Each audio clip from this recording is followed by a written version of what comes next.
Hey there, welcome back to our channel.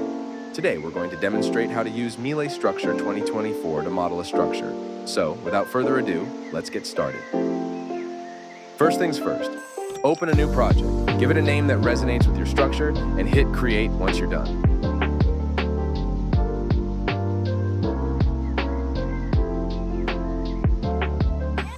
Before we get into the details of modeling, let's make things a bit more visually appealing. Open the 3D view. It'll provide a handy perspective as we progress. Now head back to the main tab. Click on Add Grids to input your grid lines.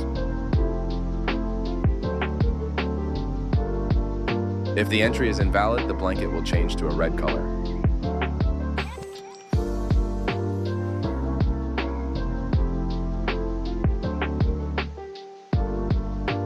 Alright, click OK once you've completed that step.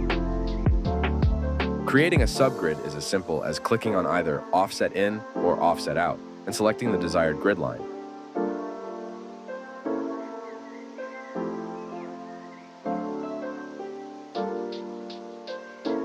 Moving on, our next task is to input the columns. Conveniently, you can window select and add columns at any nodes. No need for tedious one-by-one inputs. It's all about saving you time and making the process smoother. Next up, let's input the beams. If you don't want to manually select each element, no worries. You can use the Batch Add function. Simply choose Between Columns button, and it will efficiently add all the beams for you. Another way to add beams is one by one, just by selecting 2 points. And here's where it gets interesting. It's not limited to straight beams only. We can also input curved beams. Click on the Curved Beam button, select 2 points to define it.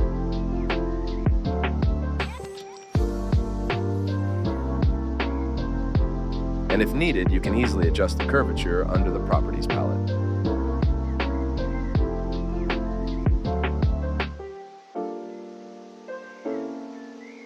Now let's head back to the main menu and click on the Wall button to start inputting walls. Similarly to beams, walls can be input by selecting 2 points.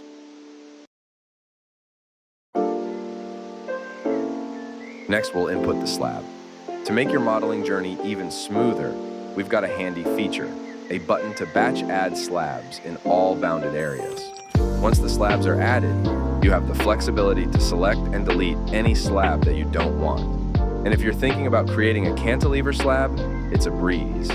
Simply select the points in the input view. To display the slab cut section, simply click on Add Cut Sections. Select the reference grid, then click again to generate the slab cut section view. Once the analysis is run, the cut section will be visible in the detailing view. Moving on, let's talk about beam loading. Head over to the main menu, select Loading, then Beam. Click on the curved beam in the input view. Here's where it gets interesting. A Loadings Editor window pops up. Click on the plus icon, and you'll find various types of loadings. For this example, let's go with UD load, which stands for Uniform Distributed Load. You can choose the direction and input the value of the loading.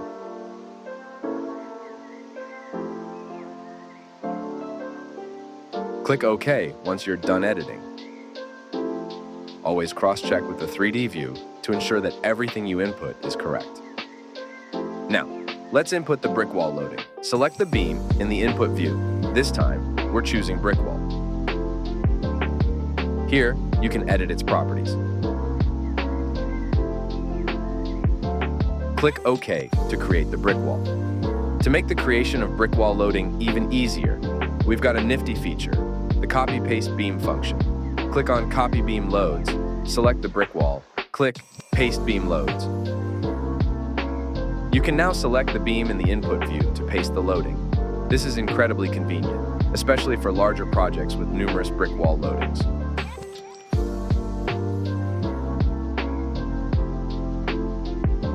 Alternatively, you can manually input the loading by selecting the loading type in the beam loading section. Click on Brick Wall Load, select the beam, and position the brick wall as needed. Moving on, let's talk about creating openings in brick walls. It's a straightforward process. Firstly, click on the brick wall lighting block opening button. Select the brick wall you want, and an elevation window will appear. Select the brick wall in view. Click on the brick wall again to finalize the opening. Here's a time-saving tip. We've provided buttons to either flush the opening to the bottom or align it to the center directly. This eliminates the need for manual adjustments and saves you a significant amount of time in positioning the opening exactly as you want it. Let's do it again for another brick wall.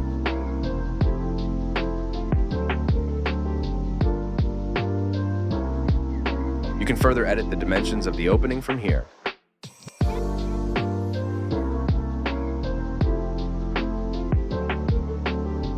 Next, let's input for slab loading. Go back to the loading input, select slab, and then choose the line load option.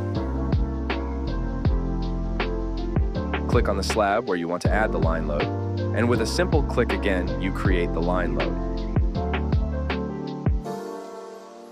Alternatively, you can create a line load using the orthogonal line load tool. Adjust the length of the line load under the Properties palette, then select the slab and click again to add it. 3D View will always provide an instant update, reflecting any changes made by the user. This ensures that you have a real-time visual representation of the impact of your load on the structure. Now let's create the brick wall loading on the slab. Select the brick wall load, choose the slab, and then place it where you want on the slab. You can reset the 3D view by clicking on the home icon. To duplicate an existing floor, just click on the Add button, select Copy Floor, and click on Copy Floor again. This ensures you replicate all the elements of the chosen floor effortlessly. Now, let's explore it further. Go to the first floor, and this time, let's customize a new floor. Uncheck the boxes for beams, brick walls, and slabs if you want to exclude them. Once you've made your selections, click on Copy Floor again, and there you have it, a fresh new floor custom-made to your preferences. Now, let's create a slab opening for the staircase. Navigate to the slab input, choose the slab opening, and edit its dimensions through the Properties palette.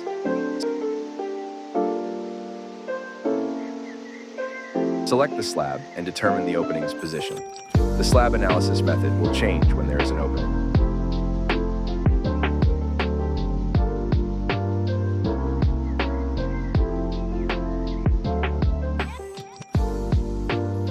All right, now we're moving down to the ground floor. Let's input the staircase details. Choose the start and end points. And don't forget, you can customize the staircase properties right here. Next up, creating wall openings.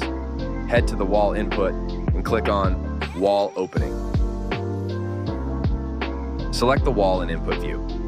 A window will appear, allowing you to tweak the opening dimensions in the Properties palette. Similar to brick wall openings, you have the option to flush the opening to the bottom or align it to the center. Once satisfied, you can easily copy the opening to other floors for a consistent design. It's all about making your modeling process smooth and efficient.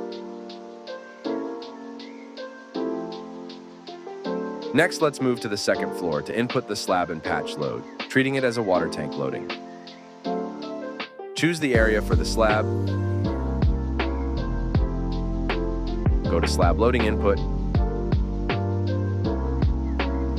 select patch load, and apply it to the slab.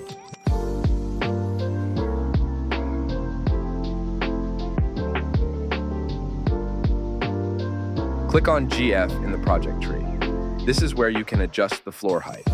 Let's change the floor height.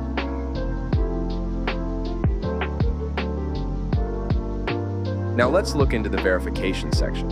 It's your instant notification system for any model issues. Double-click on the first one, and it will guide you to the source.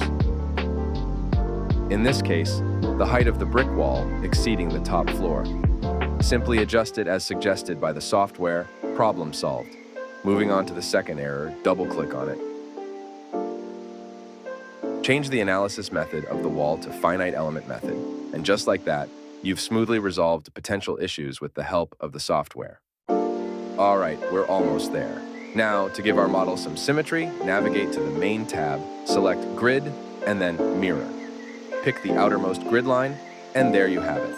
Your model mirrors seamlessly. We can't forget about the foundation. Select Footing, then Pad. Click on Auto-Generated Pad, and watch as the pad is automatically applied to all columns and walls. Piles. Same straightforward process. All right, that concludes the modeling part. Join me in the next video for insights into the design and reporting features of MiLA Structure 2024. If you found this tutorial helpful, don't forget to hit the thumbs up, subscribe for more exciting content, and drop your questions or topics you'd like me to cover in the comments below. Stay tuned for more.